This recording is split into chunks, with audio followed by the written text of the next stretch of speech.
Okay, Ramblers, let's get rambling. Hi, everybody. Hi, Dr. Nick. Some Dumb Guy here, and welcome to episode 34 of SumDumWatch, celebrating 34 weeks of watching dumbly. And I got a stack. I got a kitty. We're covering the week of May 19th through May 25th. I'm a couple days behind here. We're going to get the ball rolling. My weekly series where I chronicle what I've watched from my physical media library and my theatrical viewings. So, shall we?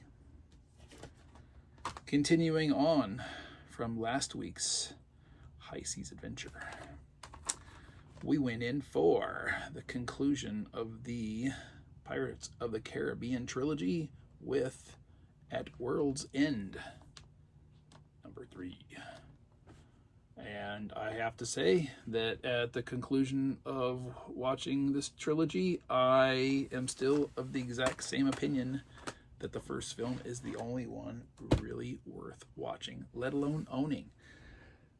Parts 2 and 3 were long, they were tedious, they were less than funny overall, and while not a complete and total disaster as far as a viewing experience, it's not either I would recommend, nor would I think I ever would want to watch again. I was really hoping, because I remembered falling asleep while I was watching the third one the first time, that maybe it was just my frame of mind, my mentality, my state of exhaustion, whatever. And maybe that's why I didn't process those last two films as well as I would have wanted. Turns out that is not the case. Sad face. Happy face. Another continuance of my adventures from my 4K set here. Yeah.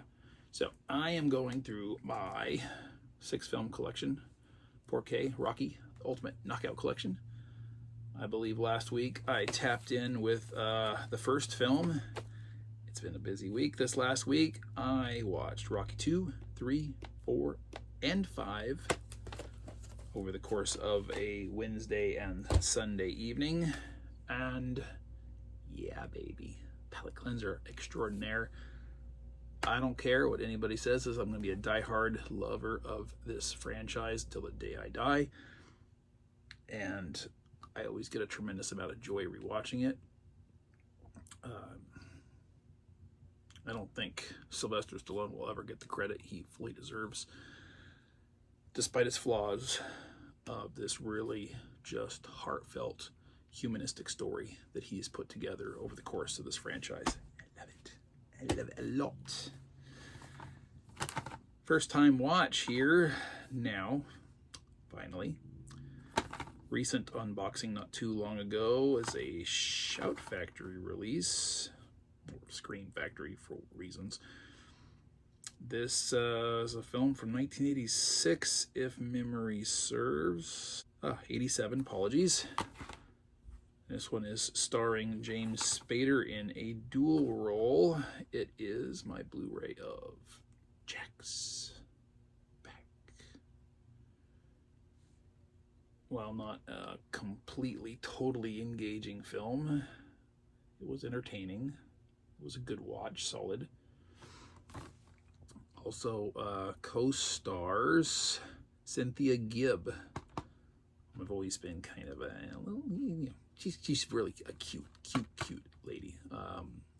She was in Short Circuit 2 as Ben's love interest, as well as, I believe it's Death Warrant with Jean-Claude Van Damme with his love interest. And now James Spader's love interest.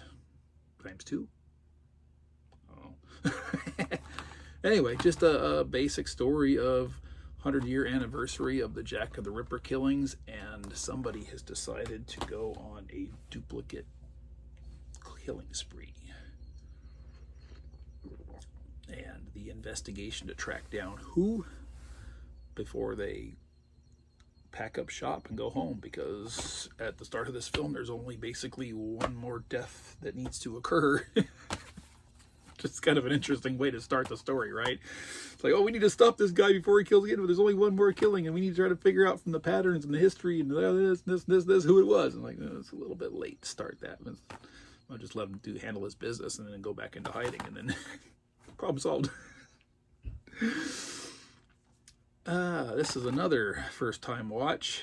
This is one of my very last Big Lots purchases when they still had a decent enough inventory to purchase from prior to shutting down. It's a movie I had never heard of before. I don't know if it was a direct-to-video thing or what, but stumbled across it. It's got a pretty damn great cast.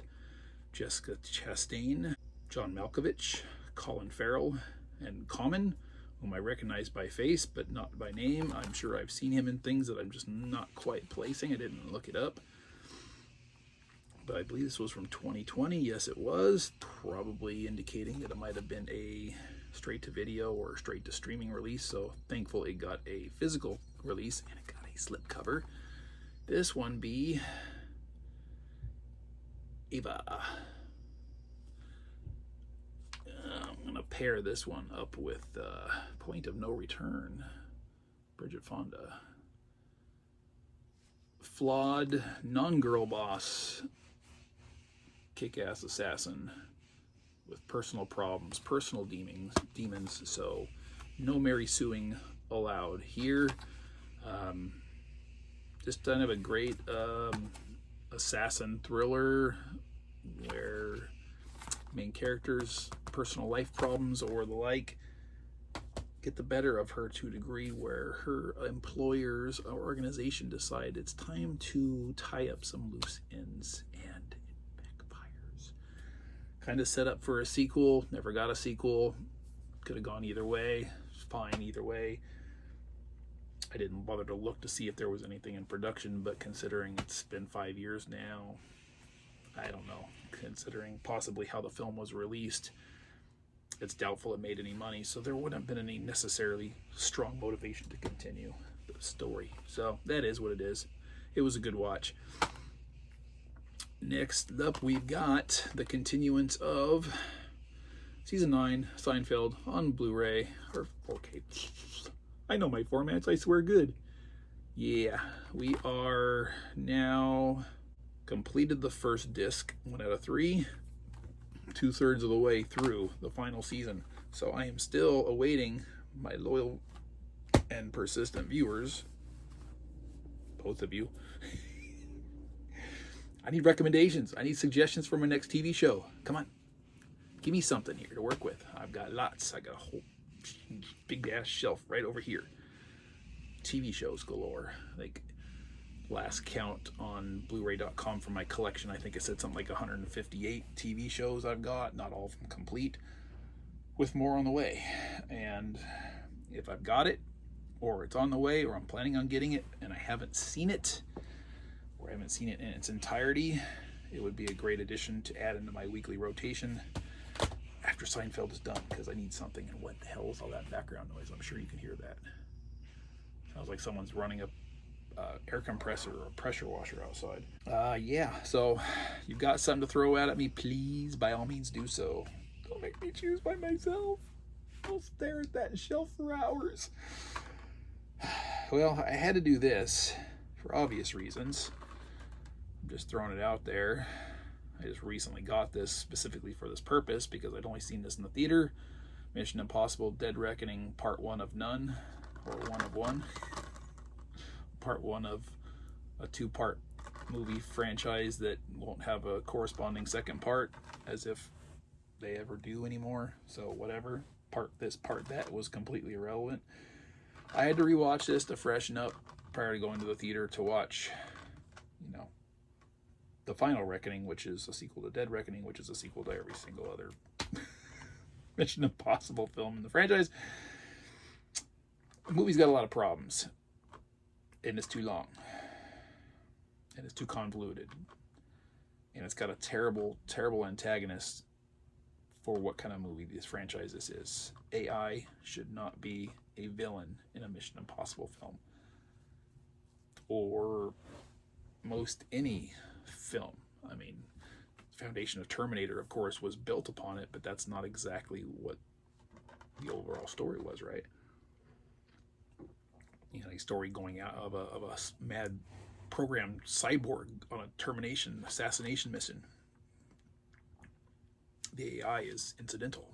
And when you have today's digital world, having an AI as an antagonist and having any chance whatsoever of beating it when it's established at the level that it is, you already set up for a no-win scenario. It's completely futile to even tell a story, because the only way you win this is by crippling it in a narrative sense, making MacGuffins everywhere, and it doesn't work out.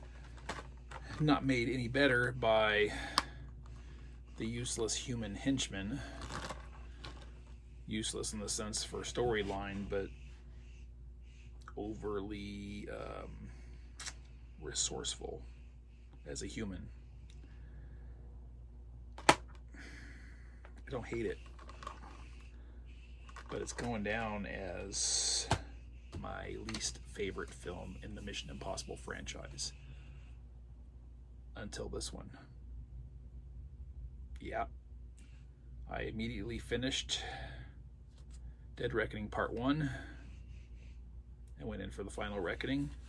Arrived at the theater just in time to pick that up and start it over, so it was a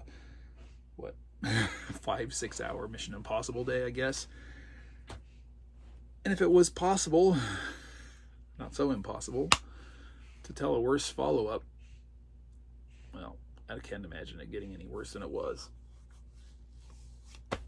Yeah. What a shame that this is being promoted as the conclusion to the Mission Impossible franchise, because what a low note to go down on. Sure, cinematography, action, stunts, all that good stuff. Okay, it's Mission Impossible, it's there. But it's always there. It's been there for a long time. The novelty of that is kind of worn off. It's not enough to sell a film. It never was. But that spectacle isn't even all that engaging anymore, you know? And all the holes and everything that are in that film, see my review if you will, seriously detract from its enjoyability factor. And it's long. Once again, too long.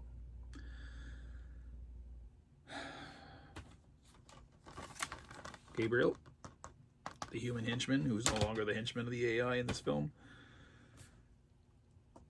even more worthless and more resourceful and less interesting than he was in the last film. And as a character introduced as playing a part in Ethan Hunt's past that never existed before, and the significance that the man had to Ethan's life 30 plus years ago, completely dropped. Although referenced, it's not flushed out, it's not brought to light, it's not giving any significance or anything whatsoever, so might as well not even have been there. Gabriel could have just been random man for all the purpose he served. So anyway, that's all. Moving on. Next week coming up, more stuff and things. Thank you for watching. What did you watch this last week? What did you think about what I watched this last week? Say hi to Sugar and drop me a TV show recommendation. Por favor, all in the word box below. We love the word box. We hate crickets chirping. Silence the crickets. Bye-bye. Alan.